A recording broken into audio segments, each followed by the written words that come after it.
This is the Ranger Report Podcast. News, insights, predictions, interviews, and information about the Texas Rangers from the major leagues to the minor leagues. And now, here are your hosts, Ben Dieter and CJ Berryman.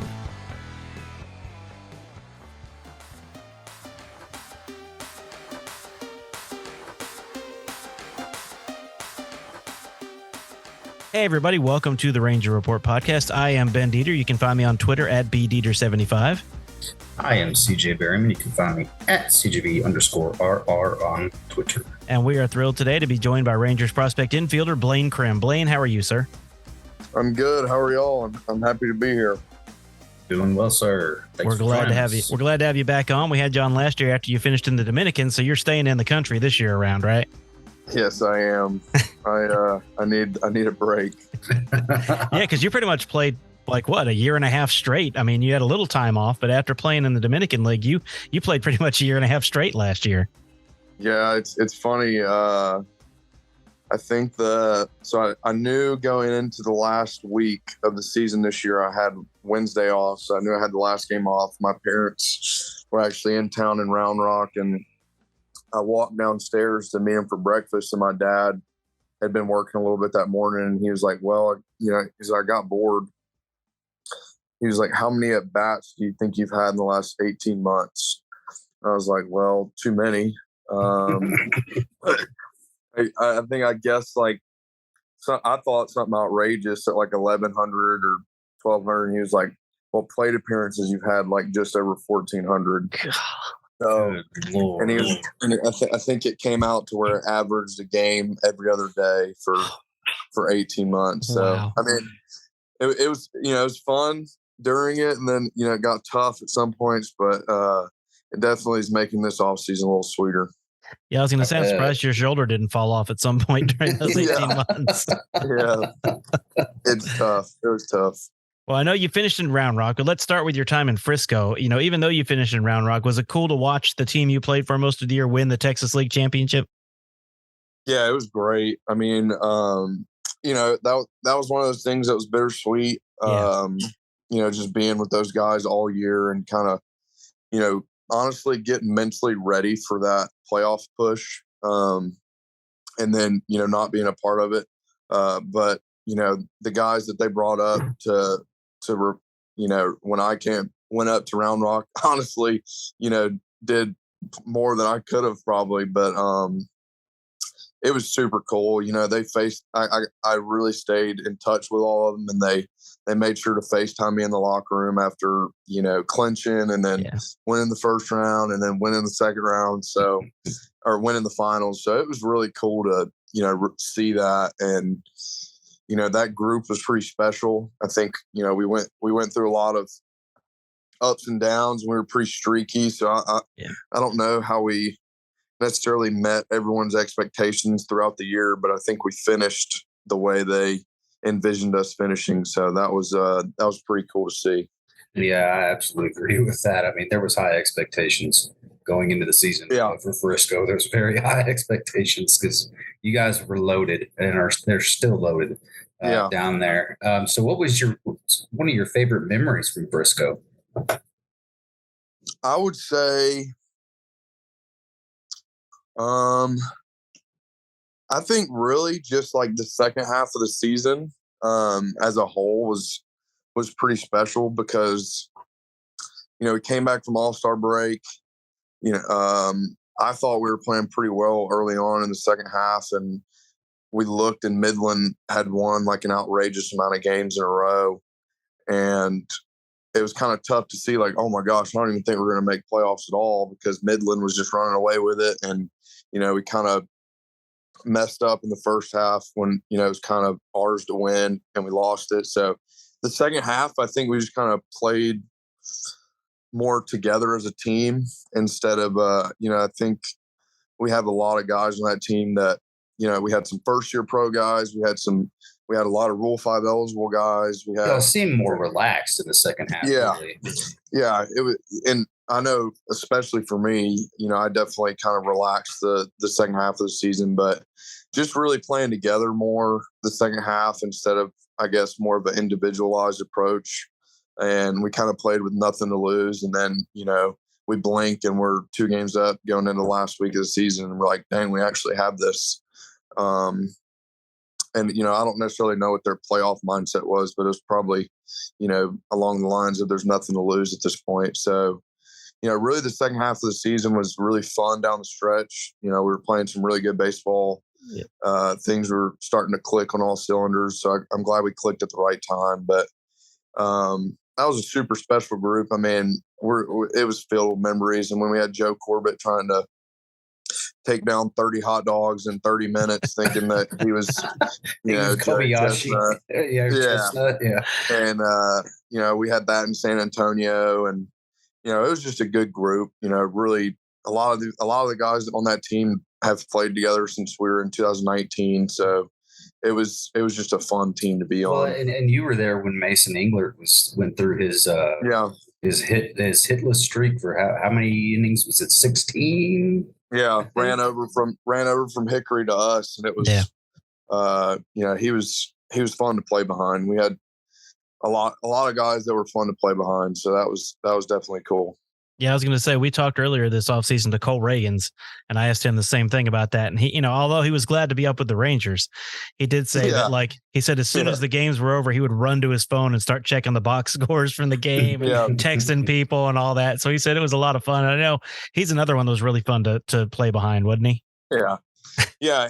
Him and Engler and Owen White are all very similar pitchers to me, to where it's like, you can sense the attitude they have on the mound. And it's Tim Brennan is the same way. They're just, no matter how they feel that day, you're going to get their best. If it's, if they got 80%, you're getting 100% of that 80.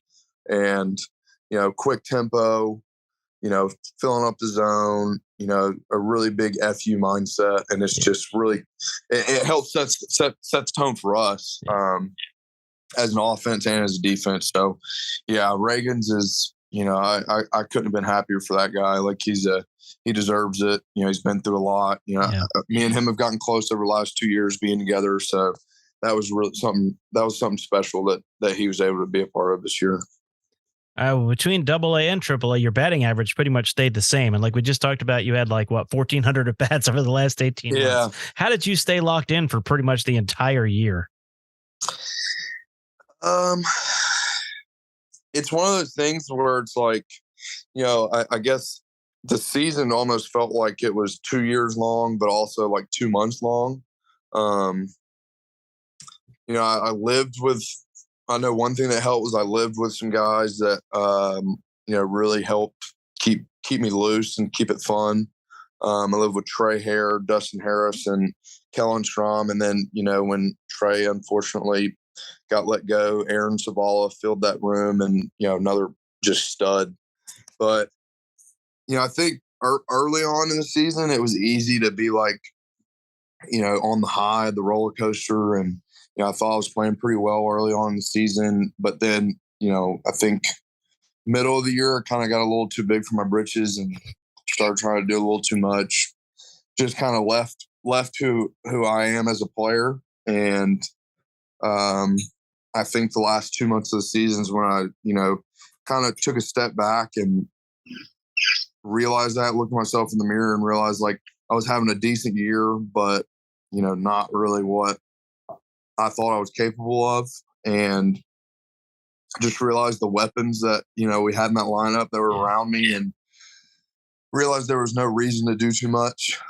So I kind of just went back to my roots of, I kind of threw homers out the window. I remember having talks to my hitting coach and some of our scouts about just kind of going back to trying to be a doubles guy. And, once that kind of got going and I got the rhythm back, then the doubles just became homers. And that's kind of, how I was able to finish. And I think another big reason was I was on the fence about Puerto Rico for a majority of the year. And once I told myself I wasn't going back, I just started playing with this kind of freedom of, hey man, look, you got 150 at bats left. Like, then you get an off season, you get to be with your wife, you get to be, go see your friends, you get to go hunting, you get to go fishing, you get to work out. And that was a huge, just relief on my part. And I think that's kind of, that gave me that final like light at the end of the tunnel.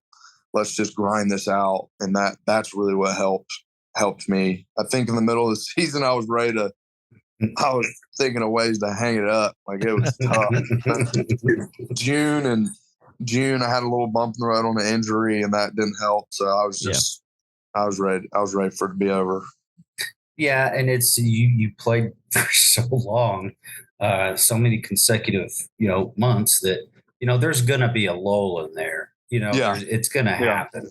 And I know it's tough, but it's gonna happen. It's just natural. I mean, you can't do that. Yeah. You can't do that much without there, not being a lull in there where you're just like, damn, dude, I'm tired. Put me on the IL, just make up an injury. Let me get some rest, For sure. And that's what, I went through it, when I'd go up and, JG and Frisco would be like, hey man, look, I'm trying to give you an off day. I just really can't right now. And then my off day would come around and I'd be in the dugout and it would be really cool until like 7 o'clock. And I'm like, dadgum, I don't want this off day. Like, I want to be out there, right. So like, of course, those would be the days when I'm thinking my swing's there and all that kind of stuff. But yeah, definitely a roller coaster. Yeah. All right. So do you have any big plans this off season? I mean, I know that you played in the Dominican last year. We've already talked about that. You're not doing it this year. You're going to take a break. So you said you like to, hunt and fish. What are your plans this off season? Well, a lot of my plans right now deal with what I'm doing right now. I got my dog right here on my left. I got mine right here too. Yeah. And then I got we have a new addition. It's not technically mine, but it's right now my wife's a soccer coach here at North Greenville. So I'm in Greenville, South Carolina, and she left like in August. So one of our roommates is one of her really, really close friends from college, all this kind of stuff. So this is her puppy. So, until about December, it's a lot of wake up, enjoy the mornings with my wife and then go work out. I just started hitting actually yesterday and come home and, I'm hanging with the dogs, trying to get them. I take my dog to the facility with me every day. So she's, I've been away from her too much over the last 2 years, and she's about to be 2. So trying to enjoy some time with her, trying to learn some new cooking recipes. And we're sponsored by Walton's, brother. Buy some Walton seasonings. Yes. Yeah. I actually got some, I always pick one day a week to where I get the meat special at Publix, and tonight is the night where I got some filet medallions marinated, ready to go. So, it's just a lot of downtime for me, just mentally not really worrying about having to go get a hit at 7 o'clock at night is really a relief. I'll get some fishing in mainly. Hopefully I'll get some time in the woods in coming up in December, but my wife and I are finally taking our honeymoon 2 years later, in December. So I got Justin Foskew's bachelor party next week, even though he's already been married. So we got that, and that's the way to do it right there, man. After you're already married. Yeah. This is my new addition here. This is Beltray, and I named him Beltray. Yeah. I named him Beltray because I get to rub his head and he don't get pissed off at me. Yeah, that's funny. Yeah, I remember last time we had you on, you talked about how you guys hadn't taken your honeymoon yet, so that's kind of But I mean, at least now you get to enjoy it, right? Yeah, and it'll be good for my wife too. She's at the peak of their season right now. They're the number 1 seed going into the conference tournament this weekend. So this is a big week for them. Try and be like the team dad for them as well. So it's just exciting to kind of be a fan of something and, not really be consumed with playing it. Yeah.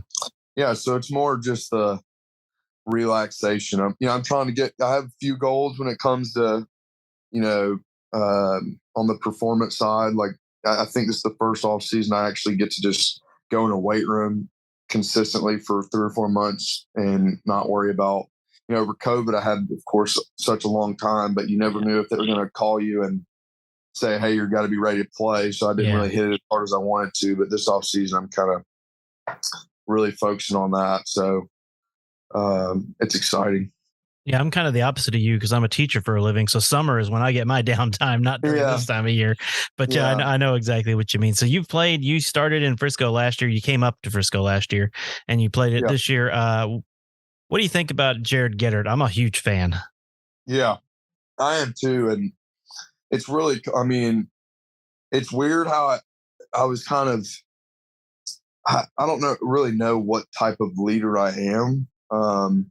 I'm not very vocal, but I guess I am if I feel like I need to be. But JG and Dorton, the hitting coach, and Chad, the development coach, and then even Jeff, the pitching coach, I think we had a pretty special relationship, and I got as close with him as I think I could have, and JG did a really good job of letting it be like an open communication.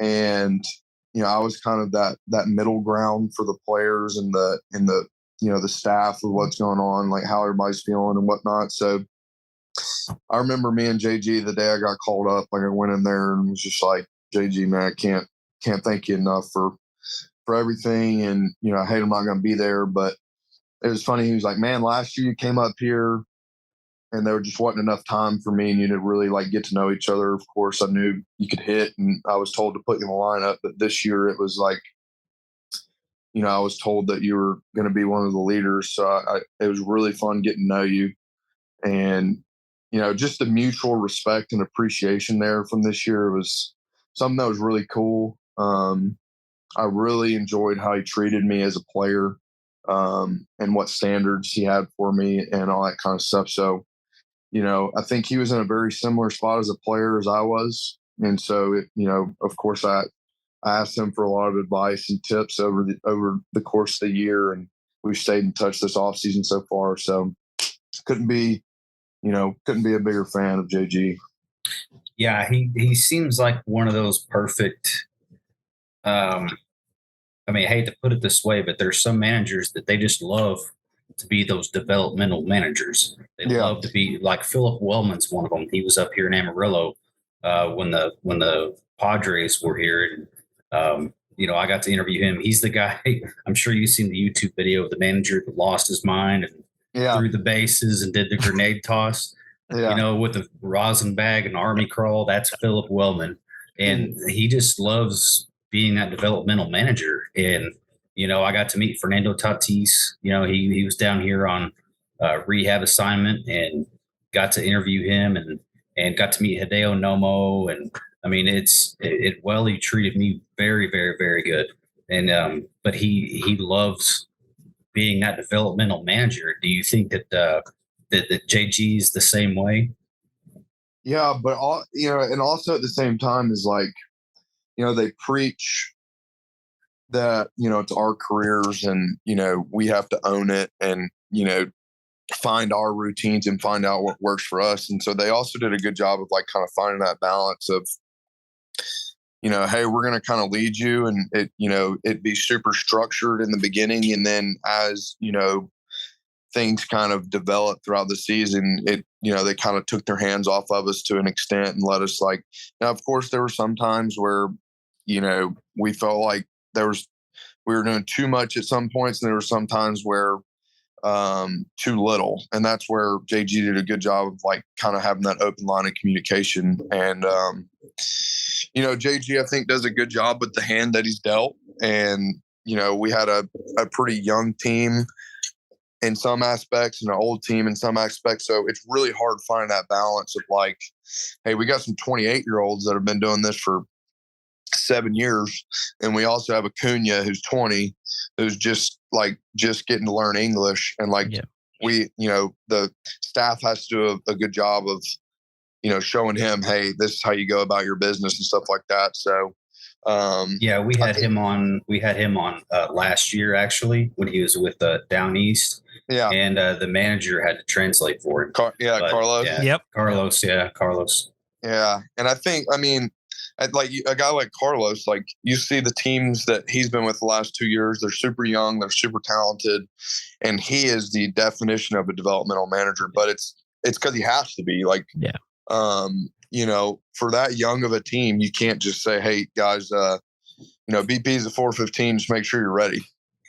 But when you get to AAA, that's kind of what it's like. It's like, hey, if you don't want to stretch, you're going to be the guy that gets hurt. Like, it's not on us. And that, that's where it's AA was kind of that medium ground this year. So it was, I think JG did a very good job with what he was able to do. And I think he's the best of, I think he's best of both worlds. Like, I think he doesn't do too bad of a job, like stepping on toes. Like, he's not going to, go and interfere with a bunch of hitting stuff, even though he's a hitting guy when we have a hitting coach. And, so I think that's cool too, is he's there when you need him in a good way. All right. Well, Blaine, I know this was mentally taxing. Why don't you go ahead and take tomorrow off? Yeah. I'm good. I'm good now. As long as I don't have to worry about facing 95, I'm good. I understand that. Hey, we really do appreciate the time today, Blaine. Yeah, of course. Thank you all. Yep. Enjoy a couple of weeks of rest and enjoy your honeymoon later this year, man. Enjoy the honeymoon, get some rest, and get away from baseball for a little bit. Hopefully we'll see you at spring training in April. Hopefully we'll be there. We're hoping to be there. So or March, not April. Sorry, April season starts. See you in March, not April. Yeah, we should be there. We expect to be there. I'll put it that way. Well, I'll look for y'all. Sounds good. All right. Once again, Blaine Crim, thank you, sir. See y'all. See you. Take it easy, bud. Thanks for listening to the Ranger Report podcast. Find us on Twitter, Facebook, and at therangerreport.com.